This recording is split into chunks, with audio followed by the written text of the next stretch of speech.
जय मसीह की। आशा करते हैं कि आप प्रभु में आनंदित होंगे। प्रभु के प्रियो, इससे पहले कि हम वचन में आगे बढ़ें, यदि आप इस चैनल पे नए हैं तो आपसे गुजारिश है कि चैनल को सब्सक्राइब करें और बेल आइकन को दबाएं, ताकि जब भी हम कभी कोई नया वीडियो डालें तो आपको नोटिफिकेशन मिल जाए। कल्पना कीजिए कि एक ऐसे पत्र के बारे में जो 100 साल पहले लिखा गया हो। आप ये नहीं जानते कि यह पत्र किसने और क्यों लिखा। आपको यह भी नहीं पता कि यह पत्र किसके लिए लिखा है। पत्र में लिखे लोग, जगह और कुछ शब्द भी आप नहीं जानते। अब कल्पना करें कि आपसे यह पत्र किसी और को समझाने के लिए कहा गया हो, तो हो सकता है कि आप कुछ सही अनुमान लगाएं, मगर आप कुछ गलत अनुमान भी लगा सकते हैं।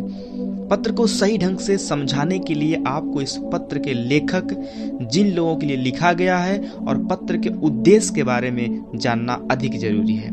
लेखक और पत्र को पाने वालों की पृष्ठभूमि को समझना सहायक हो सकता है। बाइबल ऐसी ही है। यदि हम ये नहीं समझते कि बाइबल कहाँ से आई है, क्यों और कैसे लिखी गई है, तब बाइबल की व्याख्या करते हुए और समझाते हुए हम गलती कर सकते हैं। पहला प्रश्न पूछना है कि बाइबल क्या है। बाइबल परमेश्वर के शब्द का लिखित रूप है। इसमें परमेश्वर का श्वास और स्वभाव पाया जाता है। इस पवित्र वचन के द्वारा परमेश्वर हमसे बात करते हैं। दूसरा प्रश्न हम पूछते हैं कि हमें बाइबल कैसे प्राप्त हुई। परमेश्वर अपने आप को लोगों पर प्रकट किया और अपने वचनों को ठीक और संपूर्ण रूप से बिना गलती के लिखने को कहा। तीसरा प्रश्न हम पूछते हैं कि बाइबल किसने लिखी। परमेश्वर ने 40 से अधिक लोगों को चुना कि वे उनके वचनों को मौखिक और लिखित रूप में बता सकें। यह कहानी और लेख ऐतिहासिक रूप से लिखा गया और दूसरों से बांटी गई। परमेश्वर ने अपने संदेश को लेखक के शब्द और भाषा के साथ सम्मिलित किया, ताकि परमेश्वर की बात प्रकट हो। परिणाम स्वरूप बाइबल मानवीय समझ और शब्दों के द्वारा परमेश्वर के विचारों को व्यक्त करती है। इन लिखित रूपों को आज हम बाइबल कहते हैं। बाइबल कभी न बदलने वाली कहानियां, शिक्षाओं और सिद्धांतों की ढांचा है। ऐसा और कुछ भी नहीं है जिससे इसमें जोड़ने की जरूरत है। परमेश्वर का प्रकाशित वचन संपूर्ण है और बाइबल बिल्कुल संपूर्ण है। इसमें कुछ घटाया नहीं जा सकता और इसमें कुछ बढ़ाया नहीं जा सकता। पर हम कैसे जानते हैं कि बाइबल संपूर्ण है? आइए हम देखते हैं। यहूदा 3 अध्याय में इस प्रकार से लिखा है। बाइबल के यह भाग हमें आदेश देता है कि उस विश्वास के लिए पूरा यत्न करें जो पवित्र लोगों को एक ही बार सौंपा गया था। उन लोगों से यह वचन असहमति जताता है जो यह दावा करते हैं कि परमेश्वर ने उन्हें नया प्रकाशन दिया है। हालांकि पवित्र आत्मा निश्चित रूप से हमारे जीवन को निर्देशित करता है, मगर पवित्र आत्मा बाइबल में न तो कुछ जोड़ता है और न ही बाइबल के खिलाफ जाता है। इसके बजाय कि पवित्र शास्त्र के असली लेख को गोपनीय रखें, परमेश्वर ने मनुष्य को यह जिम्मेदारी दी कि पवित्र शास्त्र की रक्षा करें, प्रतिलिपि बनाएं और अनुवाद करें। इससे पहले हस्तलिपि कापियां थीं।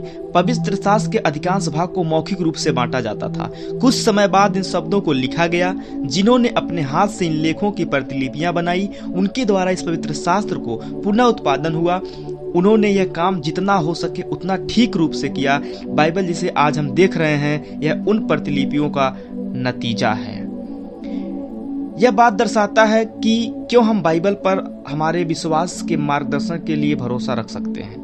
बाइबल सारी मानवता को अवसर देती है कि चाहे वह किसी भी भाषा का क्यों ना हो, वे परमेश्वर के वचन को सुने और पढ़ें। बाइबल ही एक ऐसी पुस्तक है जिसका सबसे अधिक अनुवाद होता है। पर सवाल है, बाइबल किसके लिए लिखी गई थी? क्या बाइबल सिर्फ ईसाइयों की पुस्तक है? नहीं, बाइबल पूरी मानव जाति के लिए लिखी गई। परमेश्वर के आत्मा और उनके वचन के द्वारा वह अपने को हमारे लिए प्रकट करते हैं। बाइबल परमेश्वर का वचन है। परमेश्वर का हमसे वार्तालाप करने का उद्देश्य यह है कि हम उनके साथ संबंध में रहें और उनकी आराधना करें। आज जब हम परमेश्वर के वचन को पढ़ते हैं, सुनते हैं और पालन करते हैं, हमारा उद्देश्य यही होना चाहिए। बाइबल की व्याख्या करना और समझना महत्वपूर्ण है, क्योंकि अधिकांश बातें जो हम परमेश्वर और मसीह के बारे में जानते हैं, वह सब उनके वचनों से ही मिलती है। यदि आप नहीं समझते हैं या गलत व्याख्या करते हैं आप अपने आप को और जिनको शिक्षा देते हैं उनकी भी गलत अगुवाई करते हैं। इस बात का भी ध्यान रखें कि किस प्रकार बाइबल जिस संस्कृति में लिखा गया है वो आपकी संस्कृति से अलग है। इसलिए आपका कर्तव्य है कि पवित्र शास्त्र की व्याख्या अपने संदर्भ में करें। एक चेला जो चेला बनाता है उसकी प्रमुख भूमिका यह है कि वह पवित्र शास्त्र का अर्थ और अपनी संस्कृति में वचनों का उपयोग दोनों पर उचित ध्यान दे। हम प्रार्थना करते हैं कि आपके चेले आत्मिक फल लाएं और बढ़ें। बाइबल की शुरुआत इस प्रकार से हुई। पहला व्यक्ति जिसका परिचय बाइबल में दिया है वह परमेश्वर है। पहला मनुष्य जिसका उल्लेख हुआ वह एक पुरुष है जिसका नाम आदम है। वह परमेश्वर की सृष्टि का प्रथम मानव था। सिद्ध सृष्टि होकर वह एक त्रुटि रहित अदन की वाटिका में रहता था। परमेश्वर ने कहा कि इस मनुष्य का अकेला रहना अच्छा नहीं है। उसने हवा नाम की एक सिद्ध स्त्री बनाया। आदम और हवा ने बगीचे का आनंद उठाया। एक दूसरे के बीच सिद्ध संबंध और परमेश्वर के साथ सीधा वार्तालाप था। एक पेड़ था जिसका फल खाने के लिए परमेश्वर ने मना किया, मगर शैतान ने सांप का रूप धारण कर मनुष्य को धोखा दिया। परमेश्वर की आज्ञा का उल्लंघन करते हुए उन्होंने उस फल को खा लिया। आज्ञा का पालन न करना पाप है। इस पाप ने परमेश्वर के साथ और एक दूसरे के साथ जो उनका संबंध था तोड़ दिया। वे छिप गए क्योंकि उन्हें डर और लज्जा का एहसास हुआ। परमेश्वर जो उनका पिता और मित्र था उनका न्यायाधीश बन गया। अब अलगाव था और अब उनके पास प्रत्यक्ष संबंध के लिए दाखिला नहीं था। इन्हीं प्रथम पुरुष और स्त्री यानी आदम और हवा से सारी मानव जाति की उत्पत्ति हुई। उनके पाप की वजह से हर मनुष्य का परमेश्वर के साथ संबंध टूट गया। इस अवस्था में परमेश्वर के साथ हमारा एक अच्छा रिश्ता नहीं हो सकता। उदाहरण के लिए एक बादल से घिरे हुए दिन में जहां आप अपने ऊपर सूरज या चांद या तारे नहीं देख सकते, यह सब आपकी नजरों से छिप जाते हैं, मगर जब यह बादल हट जाएं तब आप वह सब कुछ देख सकते हैं जिसे आप पहले नहीं देख पा रहे थे। बाइबल द्वारा परमेश्वर स्वयं को हम पर प्रकट करते हैं ताकि हम उन्हें देख सकें। परमेश्वर ने चुना कि बाइबल हमें हमारे लिए कई बातों को प्रकट करे, जैसे उनके पुत्र यीशु मसीह को। यीशु के प्रकटीकरण के अलावा हम परमेश्वर को नहीं देख सकते, न कुछ जान सकते हैं। सौभाग्यवश हमारे साथ टूटे संबंध को जोड़ने का परमेश्वर ने एक मार्ग बनाया। परमेश्वर के वचन के द्वारा ही हम इस संबंध को सही करने का मार्ग पा सकते हैं। इसी प्रक्रिया को प्रकाशन करते हैं। समस्या क्या है? हम परमेश्वर से अलग हैं और उन्हें नहीं देख सकते। और हमारा लक्ष्य क्या है? परमेश्वर के साथ संबंध में आना, यीशु को जानना। पर कारण क्या है? जब हम यीशु मसीह के समान हो जाते हैं तो हमारा पाप ढांप दिया जाता है, हमारा जीवन परिवर्तन का अनुभव करता है। इसका परिणाम क्या होता है? परमेश्वर की महिमा हमारे द्वारा और हम में होती है।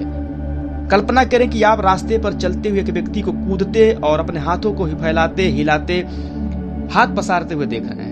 एक व्यक्ति इस व्यक्ति को देखकर सोच सकता है कि उसे मदद की जरूरत है। दूसरा व्यक्ति यह सोच सकता है कि यह व्यक्ति पियक्कड़ है। तीसरा व्यक्ति इसे देखकर यह कह सकता है कि यह व्यक्ति गांव से बाहर निकाला गया है। चौथा व्यक्ति कह सकता है पागल है।